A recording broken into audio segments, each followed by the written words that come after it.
नमस्कार, आप देख रहे हैं न्यूज़ वन इंडिया। मैं हूं आपके साथ उन्नति भटनागर। बुलेटिन की शुरुआत बड़ी खबर के साथ। यात्रियों से भरी बस अज्ञात गाड़ी से टकराई है। सड़क हादसे में 5 की मौत, 15 घायल हुए हैं। बारात से लौट रहे थे सभी यात्री। इसी दौरान ये बड़ा हादसा हुआ है। जालौन से ये खबर है। घायलों का हॉस्पिटल में फिलहाल इलाज जारी है। तो एक तरफ बड़े हादसे की खबर आई है जिसको लेकर फिलहाल घायलों का इलाज भी जारी है। अब बढ़ते आगे, बीजेपी के राष्ट्रीय अध्यक्ष आज कर्नाटक में चुनाव प्रचार करने वाले हैं। 11-15 पर कर्नाटक के विजयनगर में बीजेपी अध्यक्ष रोड शो करेंगे। 1-15 पर कर्नाटक के बेलारी में जेपी नड्डा रोड शो करेंगे। 3:30 बजे विजयनगर के कुडलगी में जेपी नड्डा करेंगे जनसभा को संबोधित। तो बीजेपी के राष्ट्रीय अध्यक्ष जेपी नड्डा का खास दौरा। 11-15 पर कर्नाटक के विजयनगर में बीजेपी अध्यक्ष रोड शो करेंगे। तमाम दिग्गज कर्नाटक में डेरा जमाए हुए हैं कर्नाटक विधानसभा चुनाव के लिए, जो कि 10 मई को होना है और इसके लिए तैयारियां तेज हैं। सभी पार्टियां अपनी पूरी ताकत झोंक रही हैं। कांग्रेस और बीजेपी के बीच कड़ा मुकाबला है। बीजेपी के राष्ट्रीय अध्यक्ष आज जेपी नड्डा कर्नाटक में चुनाव प्रचार करेंगे। 11-15 पर कर्नाटक के विजयनगर में बीजेपी अध्यक्ष रोड शो करेंगे। तो तमाम दिग्गजों के अलग अलग कार्यक्रम निर्धारित हैं। 1-15 पर कर्नाटक के बेलारी में जेपी नड्डा रोड शो करेंगे। तो 3:30 बजे विजयनगर के कुडलिगी में जेपी नड्डा जनसभा को संबोधित करेंगे। तो बीजेपी के राष्ट्रीय अध्यक्ष आज कर्नाटक में चुनाव प्रचार करेंगे। अपडेट लेते हैं, हमारे संवाददाता पीयूष तिवारी हमारे साथ जुड़ गए हैं। पीयूष, क्या कुछ जानकारी? देखिए, तमाम दिग्गजों का जमावड़ा कर्नाटक में बना हुआ है और इसी कड़ी में जेपी नड्डा भी आज प्रचार करेंगे। निश्चित रूप से अगर हम बात करें तो कर्नाटक में आज बीजेपी के तमाम जो दिग्गज हैं वो चुनाव प्रचार करते हुए नजर आएंगे। चाहे भारतीय जनता पार्टी के राष्ट्रीय अध्यक्ष जेपी नड्डा की बात करें, गृह मंत्री अमित शाह की बात करें या प्रधानमंत्री नरेंद्र मोदी की बात करें, सभी लोगों के जो अलग अलग कार्यक्रम है वो तय किए गए हैं। इनमें जनसभाएं हैं, रैलियां हैं। अगर हम प्रधानमंत्री नरेंद्र मोदी की बात करें तो आज वो करीब 3 जगहों पे उनकी जनसभाएं कहें, रोड शो कहें, वो कहीं न कहीं तय की गई है। इस दौरान लाखों की संख्या में जो कार्यकर्ता हैं, वो जो आम जनता है, उनकी जुटने की संभावना है। वहीं गृह मंत्री अमित शाह की बात करें तो करीब 6 कार्यक्रम जो है वो कहीं न कहीं तय किए गए हैं, जिसमें रोड शो की बात करें या जनसभाओं की बात करें, और यहाँ को लेकर भी कहीं न कहीं जो तैयारियां हैं वो पूरी कर ली गई है। चूंकि आखिरी दौर चल रहा है, 10 मई को चुनाव होने वाले हैं कर्नाटक में और भारतीय जनता पार्टी लगातार कैंपेनिंग कर रही है। तमाम जो दिग्गज चेहरे हैं वो यहाँ पे चुनाव प्रचार कर रहे हैं भारतीय जनता पार्टी के। बीजेपी के राष्ट्रीय अध्यक्ष भी आज रोड शो करते हुए नजर आएंगे। और देखिए, सबसे बड़ी बात है, सभी नेताओं की 1-2 रैलियां नहीं बल्कि 3-3, 4-4 जो रैलियां हैं, जो जनसभाएं हैं, वो कहीं न कहीं भारतीय जनता पार्टी के आलाकमान की ओर से रखी गई है। तो निश्चित रूप से आखिरी दौर में चुनाव प्रचार चल रहा है और इसको देखते हुए भारतीय जनता पार्टी ने पूरी तरीके से ताकत झोंक दी है। तमाम वहाँ के जो अगर हम बात करें राष्ट्रीय केंद्रीय नेतृत्व है, वो कर्नाटक में जमावड़ा डाले हुए हैं और जनसभाओं को संबोधित आज जब किया जाएगा तो देखना होगा कि किस तरीके से प्रधानमंत्री जो है वो बातचीत करते हैं लोगों से और सीधा संवाद कहीं न कहीं जनसभा के माध्यम से वो करते हैं। और निश्चित रूप से कर्नाटक का विधानसभा चुनाव भारतीय जनता पार्टी के लिए काफी महत्वपूर्ण है, क्योंकि दक्षिण भारत के राज्यों में भारतीय जनता पार्टी अपना पैठ बनाना चाहती है, क्योंकि लोकसभा के चुनाव भी नजदीक है। और निश्चित रूप से अगर बीजेपी को कर्नाटक विधानसभा चुनाव में जीत हासिल होती है तो इसका असर कहीं न कहीं लोकसभा चुनाव में भी देखने को मिलेगा। बिल्कुल। और देखिए किस तरीके से आज प्रचार प्रसार के दौरान क्या कुछ बातें की जाती हैं, ये देखना महत्वपूर्ण रहेगा। क्या संदेश रहता है, ये भी खास रहेगा। आप बने रहिए पीयूष, हमारे साथ लौटती हूँ आपके पास। कर्नाटक से अब खबर विधानसभा प्रचार के अंतिम दौर में बीजेपी ने अपनी पूरी ताकत झोंक दी है। कर्नाटक के बेंगलुरु में रोड शो करेंगे प्रधानमंत्री नरेंद्र मोदी। कई जनसभाओं को भी संबोधित करेंगे प्रधानमंत्री मोदी। बीजेपी के पक्ष में वोट की अपील करेंगे। तो प्रत्याशियों के लिए जहां वोट की अपील होगी, डबल इंजन सरकार की उपलब्धियों को गिनाने का प्रयास भी किया जाएगा। चुनाव के लिए 8 मई से थम जाएगा प्रचार। कर्नाटक विधानसभा की 224 सीटों के लिए 10 मई को वोट डाले जाने हैं और इसी के चलते तमाम दिग्गज जो हैं ग्राउंड जीरो पर मोर्चा संभाले हुए हैं। तो कर्नाटक विधानसभा चुनाव के लिए 8 मई से थम जाएगा प्रचार। कर्नाटक विधानसभा की 224 सीटों के लिए 10 मई को वोट डाले जाएंगे। प्रचार प्रसार के अंतिम दौर में बीजेपी ने अपनी पूरी ताकत झोंक दी है। तो कर्नाटक के बेंगलुरु में रोड शो करेंगे पीएम मोदी। अपडेट लेते हैं, हमारे संवाददाता पीयूष बने हुए हैं हमारे साथ। पीयूष, देखिए, प्रधानमंत्री नरेंद्र मोदी मोर्चा संभाले हुए हैं। कई बातों का जिक्र कांग्रेस निशाने पर है, कांग्रेस का घोषणा पत्र निशाने पर है, केरला स्टोरी को लेकर बातें हो रही हैं। आज क्या कुछ खास रहेगा, किस तरीके से, क्योंकि ये प्रचार प्रसार जैसे जैसे बढ़ रहा है, हमला भी तेज होता जा रहा है।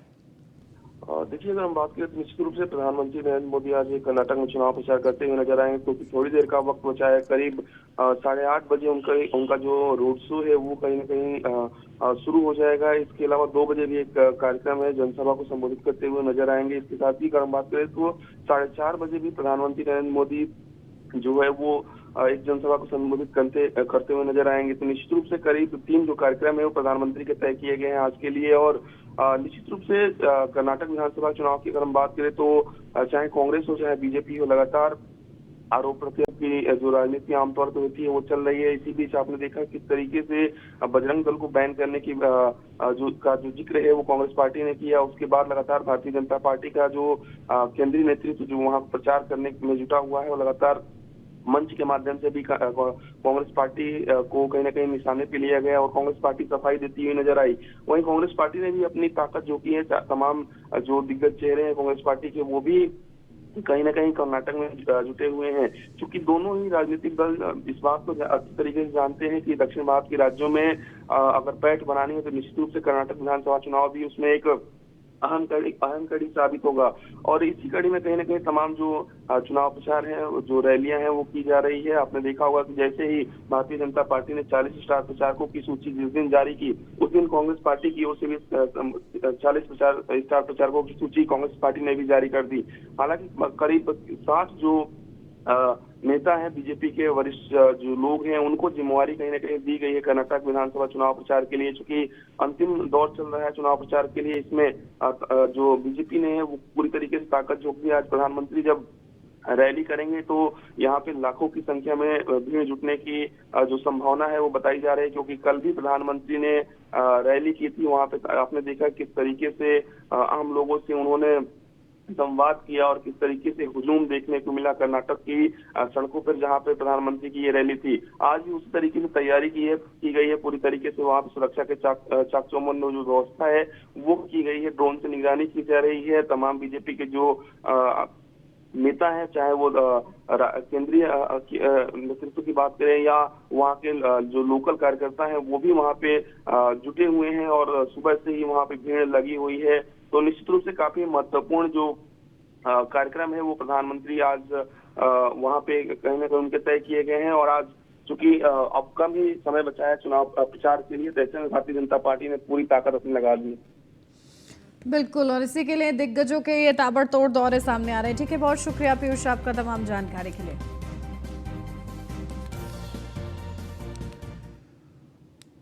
आज बेंगलुरु में रोड शो करेंगे राहुल गांधी। कांग्रेस महासचिव प्रियंका गांधी भी करेंगी जनसभा को संबोधित। मुल्की में जनसभा को संबोधित करेंगी कांग्रेस महासचिव प्रियंका गांधी वाड्रा। तो आज बेंगलुरु में रोड शो करेंगे राहुल गांधी। कांग्रेस महासचिव प्रियंका गांधी भी जनसभा को संबोधित करेंगी। तो कांग्रेस की तरफ से भी बड़े चेहरे कर्नाटक में मौजूद हैं और इस दौरान प्रचार प्रसार करते नजर आएंगे। जहां कांग्रेस महासचिव प्रियंका गांधी प्रचार करेंगी, कांग्रेस नेता राहुल गांधी प्रचार करेंगे। बड़ी जनसभाएं दोनों के निर्धारित हैं। कांग्रेस पार्टी के प्रत्याशियों के लिए वोट की अपील करते नजर आएगी कांग्रेस पार्टी भी। तो कर्नाटक में विधानसभा चुनाव से पहले प्रचार के जरिए ये बड़ा टकराव देखने को मिल रहा है, जहां एक तरफ बीजेपी के दिग्गज मैदान में हैं तो दूसरी तरफ कांग्रेस के दिग्गज मैदान में हैं। तो कड़ा ये मुकाबला कर्नाटक विधानसभा चुनाव के लिए 224 सीटों पर ये विधानसभा चुनाव होना है। 10 मई को मतदान होंगे और 13 मई को नतीजे सामने आएंगे।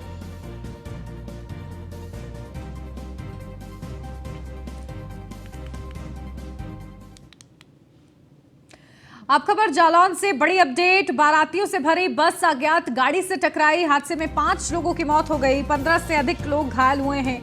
बारात से लौटते समय यह हादसा हुआ है। बस में करीब 40 लोग सवार थे। घायलों को मेडिकल कॉलेज भर्ती कराया गया है। रेंडर के ग्राम मडेरा के रामपुरा गई थी बारात। जालौन के माधवगढ़ कोतवाली क्षेत्र की ये पूरी घटना बताई जा रही है। तो 5 लोगों की मौत हो गई है और 15 से ज्यादा लोग घायल बताए जा रहे हैं। फिलहाल सभी का इलाज जारी है। तो बस में सवार थे 40 लोग। घायलों को मेडिकल कॉलेज में भर्ती कराया गया है। तो रेंडर के ग्राम मंडेरा में रामपुरा गई थी बारात और इसी दौरान लौटते वक्त ये बड़ा हादसा हो गया, जहां एक अज्ञात वाहन से टकरा गई बस और इस हादसे की वजह से 5 जिंदगियां चली गईं। 15 लोग घायल हुए हैं। घायलों को अस्पताल में भर्ती कराया गया है, जहां सभी का इलाज जारी है।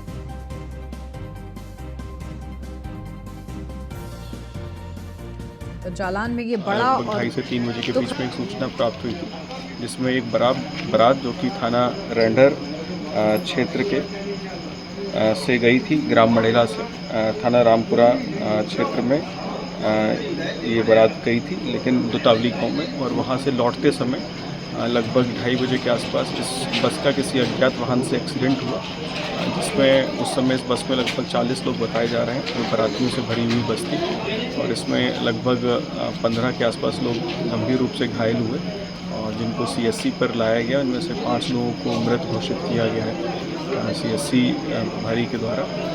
अन्य जो घायल हैं, उनमें कुछ गंभीर रूप से घायल हैं, उनको अभी रेफर किया जा रहा है। लखनऊ से अब खबर। 21 मई को हज यात्रियों की पहली फ्लाइट जाएगी। 15 मई तक बकाया रकम हज यात्रियों को जमा करना होगा। हज कमेटी ऑफ इंडिया द्वारा जारी हुआ है सर्कुलर। यूपी से 26,786 यात्री हज पर रवाना होंगे। तो हज कमेटी ऑफ इंडिया द्वारा जारी हुआ है ये सर्कुलर, जहां यूपी से 26,786 यात्री हज पर रवाना होंगे। तो ये बड़ी जानकारी आपको दे दें, जहां 21 मई को हज यात्रियों की पहली फ्लाइट जाएगी और इसी के साथ 15 मई तक बकाया रकम हज यात्रियों को जमा करनी होगी। हज कमेटी ऑफ इंडिया द्वारा जारी हुआ है सर्कुलर। यूपी से 26,786 यात्री हज पर रवाना होंगे।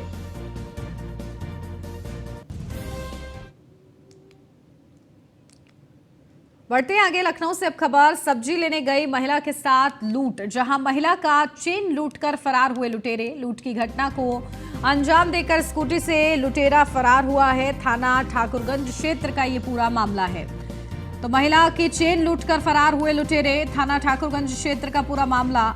लूट की घटना को अंजाम देकर स्कूटी से लुटेरा फरार हुआ है। थाना ठाकुरगंज क्षेत्र का ये पूरा मामला प्रकाश में आया है। सब्जी लेने गई महिला के साथ लूट की गई है। लखनऊ से ये खबर है, जहां महिला का चेन लूटकर फरार हुआ लुटेरा। तो लूट की घटना को अंजाम देकर स्कूटी से लुटेरा फरार हो गया। थाना ठाकुरगंज क्षेत्र का ये पूरा मामला बताया जा रहा है। फिलहाल पुलिस इस पूरे मामले की जांच कर रही है।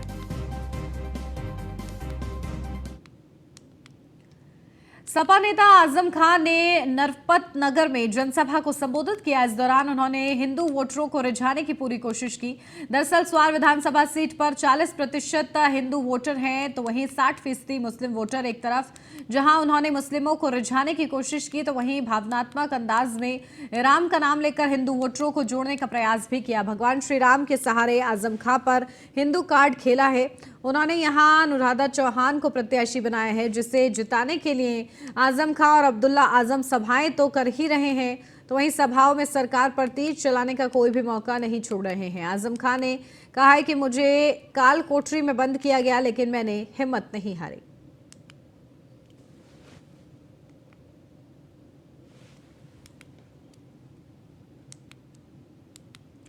आम आदमी पार्टी सांसद संजय सिंह अपने गृह जनपद सुल्तानपुर दौरे पर हैं। इस दौरान उन्होंने रोड शो किया। वहीं सांसद संजय सिंह ने बीजेपी पर जमकर निशाना साधा। उन्होंने बीजेपी प्रदेश अध्यक्ष जेपी नड्डा पर निशाना साधा।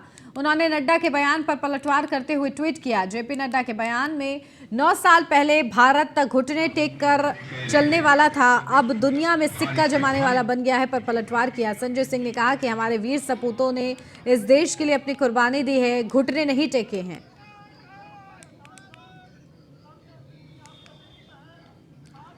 आम आदमी पार्टी के रोड शो में खुलेआम डीएम जसजीत कौर के आदेश की धज्जियां उड़ाई गई। आपके इस रोड शो में राज्यसभा सांसद संजय सिंह समेत आप प्रत्याशी संदीप शुक्ला और कई नेता मौजूद रहे। नगर निकाय चुनाव से पहले ही सुल्तानपुर डीएम जसजीत कौर ने प्रेस विज्ञप्ति जारी करते हुए निर्देश दिया था कि भारत निर्वाचन आयोग और बाल अधिकार संरक्षण आयोग द्वारा जारी दिशा निर्देश का कड़ाई से पालन किया जाएगा।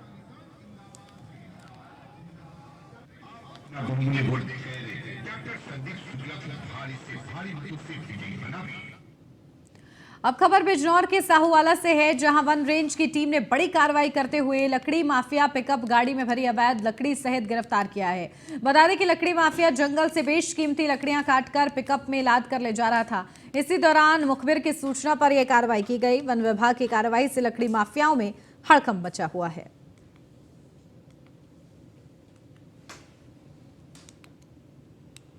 मऊ से अब खबर मुख्तार अंसारी के शूटर अनुज कनौजिया की पत्नी और जीजा पर लगा गैंगस्टर। 1 लाख नामी है मुख्तार अंसारी का शूटर अनुज कनौजिया।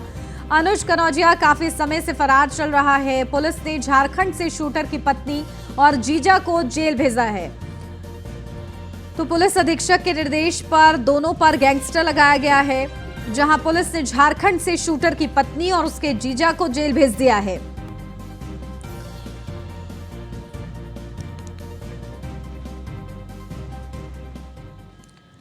झांसी से अब खबर, जेल में बंद पूर्व विधायक दीप नारायण सिंह यादव जेल से रहा। 7 महीनों से जेल में बंद थे पूर्व विधायक दीप नारायण सिंह यादव।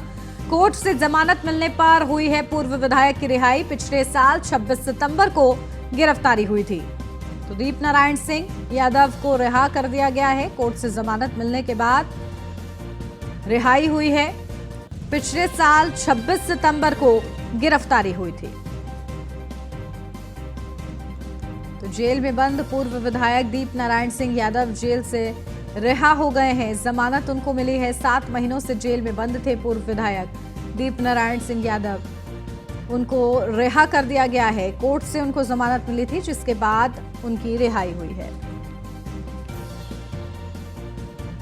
तो पिछले साल 26 सितंबर को गिरफ्तारी हुई थी। 7 महीनों की सजा काटने के बाद कोर्ट की तरफ से उन्हें जमानत दे दी गई, जिसके चलते उनकी रिहाई हो गई है।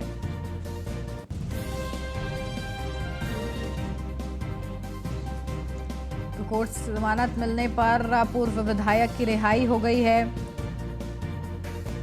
पिछले साल 26 सितंबर को गिरफ्तारी हुई थी, लेकिन अब रिहा कर दिया गया है। तो जेल में बंद पूर्व विधायक दीप नारायण सिंह यादव को रिहा कर दिया गया है। 7 महीने से वो जेल में बंद थे।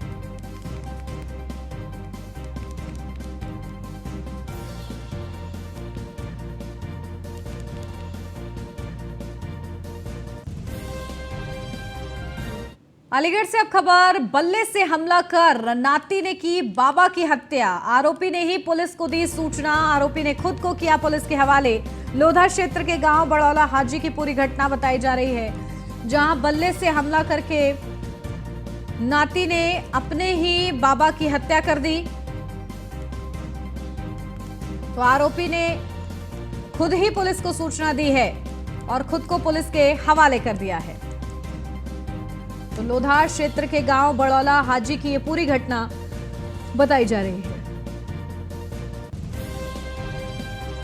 तो आरोपी ने ही पुलिस को घटना की सूचना दी और खुद को पुलिस के हवाले कर दिया। अपने ही बाबा की हत्या की बल्ले से वार कर।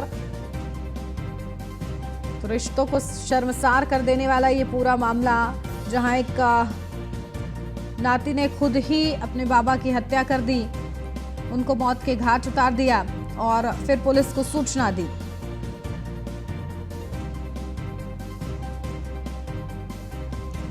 पुलिस को खुद हवाले कर दिया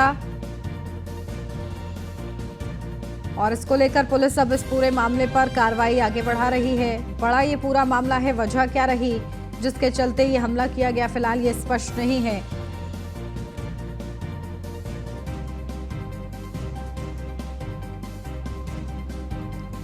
तो आरोपी ने ही पुलिस को घटना की सूचना दी थी।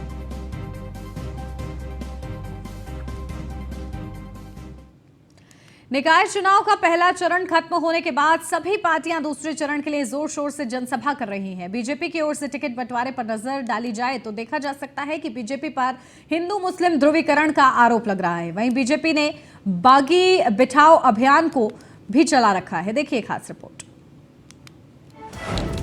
बीजेपी पर हिंदू मुस्लिम ध्रुवीकरण का आरोप, टिकट न मिलने से नाराज हुए कार्यकर्ता। बीजेपी ने चलाया मिशन बागी बिठाओ अभियान।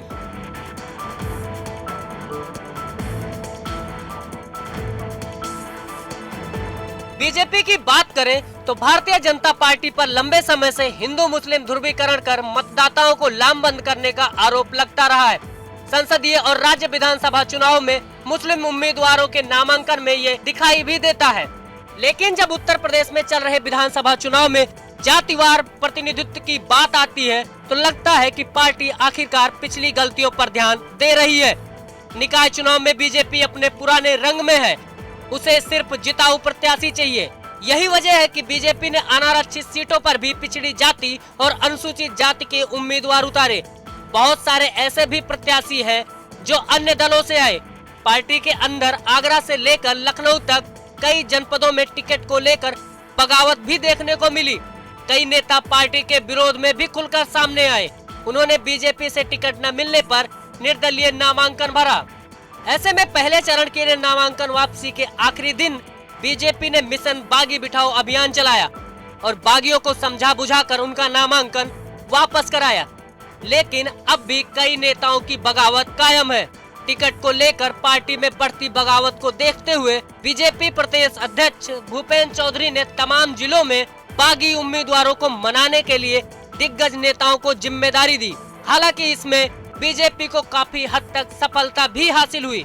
बागियों को भरोसा दिलाया गया कि भले ही उनके टिकट कटे हो, लेकिन पार्टी और सरकार में उन्हें उचित तरीके से समायोजित किया जाएगा। साल 2017 निकाय चुनाव से बेहतर करने पर नजर।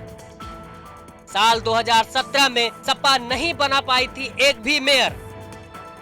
मुस्लिम यादव समीकरण और दलितों को जोड़ने में लगे अखिलेश।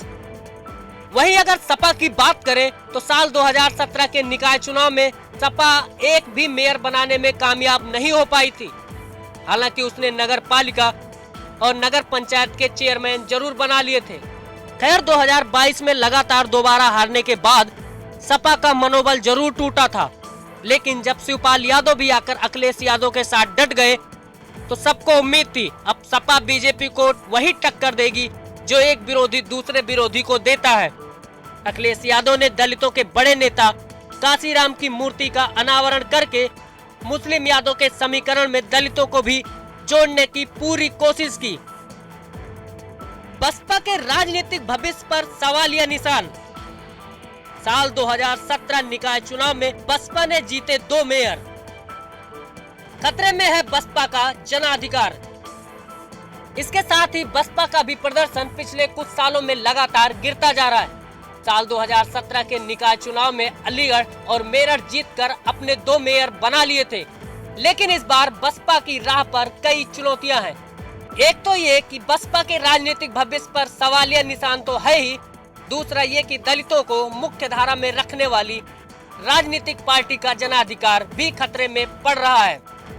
जहां एक तरफ बीजेपी साम दाम दंड भेद के साथ आगे बढ़ रही है, तो वहीं सपा और बसपा निकाय चुनाव में जीत के सहारे अपनी फीकी पड़ रही राजनीति को धार देने की कोशिश कर रही है। अब ऐसे में देखना होगा कि राजनीति के इस अखाड़े में कौन सबसे सटीक दांव चलेगा और जनता के मुद्दों को साध पाएगा।